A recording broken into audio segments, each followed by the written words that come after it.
আসসালামু আলাইকুম ইয়া রাসূলুল্লাহ, তোমরা যার বান্দা আমি তার গোলাম। আল্লাহু আকবার। ইয়া রাসূলুল্লাহ, আল্লাহ কবুল করো উম্মতের গুনাহ মাফ করো। এই পৃথিবীর আমার এলাকা নিয়ে যারা আছেন আপনারা সবাই জানেন আমি একজন মূর্খ মানুষ। আমি পড়তে জানি না, লিখতে জানি না, কিন্তু আমি এই দেশের শিক্ষা দিয়েও আমি 4টে বই পড়ছি প্রায় 50। এই দেশের শিক্ষা দিয়ে আমি যত সগান লিখছি লেখাইছি, কিন্তু আমি লিখতে যাই। তো আমার কথা, আমার ব্যাপারটা আপনারা সুস্থ করে শুনেন। আমার বাবা যে হাদিসগুলা পড়ে আমার শোনাইছে, আমার সব যে হাদিস যেমন লাগে আমার নিজে, আমার যেমন লাগে আমার কাছে রেকর্ড রয়ে গেল। একদিন আমার বাবা পড়া শোনাইছে যে আবু জাহিল নবীজির লগে পালা করার জন্য, ওদের হারে ঠেক দেওয়ার জন্য এই পৃথিবীর থেকে 80 জন ব্রাহ্মণ ছিল, বড় বড় শিক্ষক, জানা মানা লোক, বাচ্চা বাচ্চা। এই 7টা ফলের বাগান বেচছে তাদের নেওয়া হয়েছে, তার বেতন দিয়ে নবীজির সাথে পালা করবো। মানে এইভাবে সভা হয়ে যখন বসছে, বসার পরে আমাদের দয়াল নবী জিজ্ঞাসা করছে যে তোমরা যে আমার সাথে পালা করতে আসছো, তো তোমাদের কুদরত, শিক্ষা, লেখাপড়া এই পৃথিবীতে চলে না উপরে নিচে চলে? কয় না, আঙ্গুটি তো উপরে নিচে চলে না, আঙ্গুটি এই এই দুনিয়াতে চলে। কয় আমারটি তো উপরে নিচে চলে। তখন আবু জাহিলে বললো যদি উপরে নিচে চললে তুই চান্দা কাটতে দেখা। তো এই বাদশাহ নারদ কইয়া বলল যে আবদুল্লাহ মুরুক্কর গরম মুরুক্ক যে আমরা কোরআন হাদিস মিথ্যা পড়ছি রে, তোর দামান তুইব। তখন একজনে কয় হুজুর আপনার ওই যে বাদশাহ নারদে কি কইলো, কি কইছে? কয় যে কোরআন হাদিস আমরা কি মিথ্যা পড়ছি? মুরুক্কর গরম মুরুক্ক আবদুল্লাহ নবী তার সত্যমান তুইব, ওই কথা কইছি। এই কথা কইতো না, হ্যাঁ বলে অবৈধ সন্তান। যখন কইছে যায় তুমি বেলা অবৈধ সন্তান, তোর লইয়া খাবি উঠছে, এই কথাবার্তি বালা করে কইস। আমি বলি ওহানি তোর বলে হত্যা করে এলাম। তখন নবীজি বলছে তুই আমাকে হত্যা করিস, তোর মার কাছে যা তুই তারে বাপটা হস, হ্যাঁ তোর আসল বাপ হই না নকল বাপ। এই তরোয়াল লইয়া ফালতা ঘোড়ার মধ্যে উঠতে মার কাছে গেছে, যাইয়া কইছে মা সত্য কথা কইও,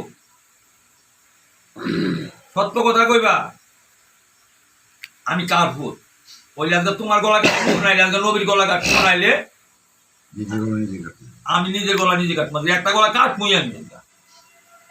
মায়ের জড়ায় ধরে বলছে, মা জড়ায় ধরে বলছে বাবা রে আমি একটা কথা কই, কি এই পৃথিবীটা কার হুকুমে চলে? কার হুকুমে চলে? আল্লাহর। একটা গাছের পাতা কার হুকুমে লড়ে? আল্লাহর। এটা মানুষে পারবো করতো না। বাবা দিদি আমি তোর বাপের কাছে সন্তান দেওয়ার শক্তি ছিল না, তোর বাপ গোড়ার রাহাল একটা আনছি তরে, আজকে বাসায় পাইছো দিকে আজকে বাহাদুরি করস। তুই বাহাদুরি কি দিয়ে করস? আল্লাহ যদি মাইনা দিলে নিব, সেটা হইলো আসল। যেটা মাইনা নেয় না আল্লাহ, এটা বাবা বাহাদুরি ইসলাম। এই যে বাদশাহ নারদ অবৈধ সন্তান, সেইখান থেকে দুনিয়া জোড়া হয়েছে সব অবৈধ সন্তান। এই কালির কোরআন যারা পড়ে এরা অসবৈধ সন্তান, তারা নিজের কোরআন মানে না, পরের কোরআন দাবি করে। আলী করমুল্লাহ আনহু মাফত আমাকে বিয়ে করছে, দেহ কোরআন জিন্দা কোরআন পাঠ করিয়া, সেখানে হাদিস কোরআনে সাক্ষী আছে। 40 জন আলিমে এই নাচে কোরআন পড়ে আসছিল মাফতে মারে ফাইনে। হ্যাঁ দেখা কোরআন জিন্দা, হাদিস জিন্দা, কালমা জিন্দা, কাবা জিন্দা, নামাজ জিন্দা, বিসমিল্লা জিন্দা, ইমান জিন্দা, এই 700টা চুরি করছে এই আলিম শয়তানরা। আজ পর্যন্ত এই 700টার সাক্ষী দিতে পারবো না, কিন্তু আলিমে। তাই দয়াল নবী যখন আবু জাহিল কইছে যে থান কাটটা দেখা, জিবরাইল আইয়া কানে কানে বলতেছে আপনি চূড়ান্ত করেন মালিক, আমি কেটে দেব।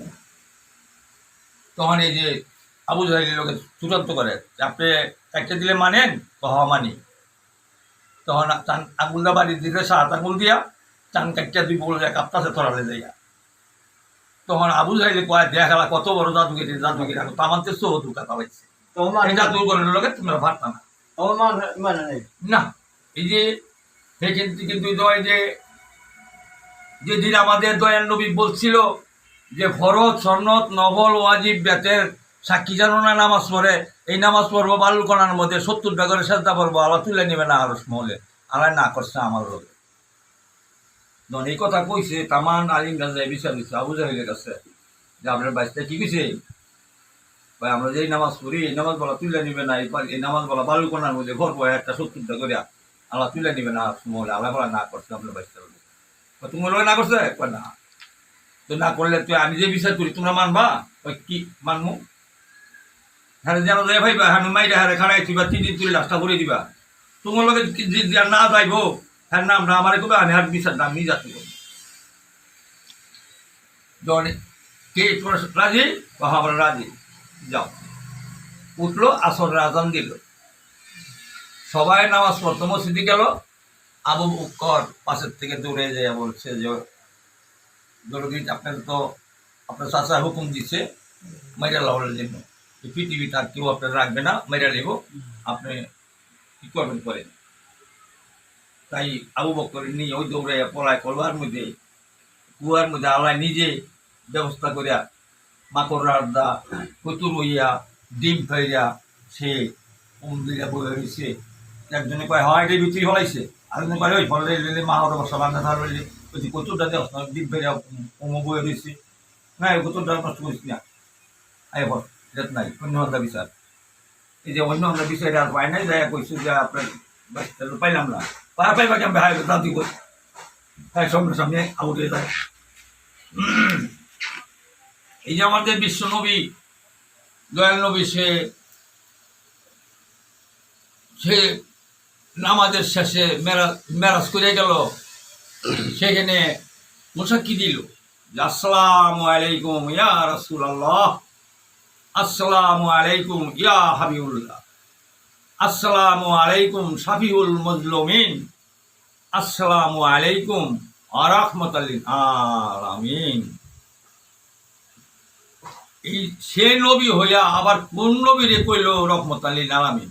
সেটা হলো কোরআনের হায়াতুল মুরসালিন নবী। এই নবী যে মানতে পারবি তার নবী মানা হইব শরীক।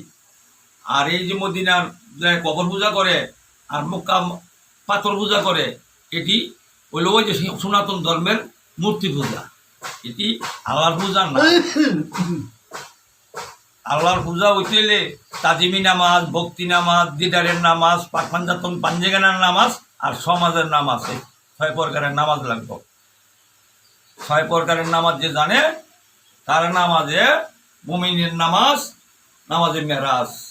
আর ভুল নামাজ শয়তানের নামাজ জীবন ভরা পড়লো কারণ নামাজ হবে না, তারা ভাঙবো মাজার। যারা অবৈধ সন্তান তারা পরের জিনিস অনুষ্ঠান করে, যারা বৈধ সন্তান জীবনে কার ক্ষতি করতে, নিজের ক্ষতি হোক মেনে নিব কিন্তু পরের ক্ষতি হতে দিবে না, সে হলো বৈধ সন্তান। তো তোমরা ভালো থাকো, দোয়া করি। সত্য ইসলাম, কোরআন জিন্দা, হাদিস জিন্দা, কালমা জিন্দা, কাবা জিন্দা, নামাজ জিন্দা, বিসমিল্লাহ জিন্দা, ইমান জিন্দা, শাশ্বততা জিন্দা, সত্যতার সাক্ষী দিয়া হইবা মুসলমান আমি দাবি করি, তারপরে পাইবা তোমরা সত্য মুসলমান। ভালো থাকো।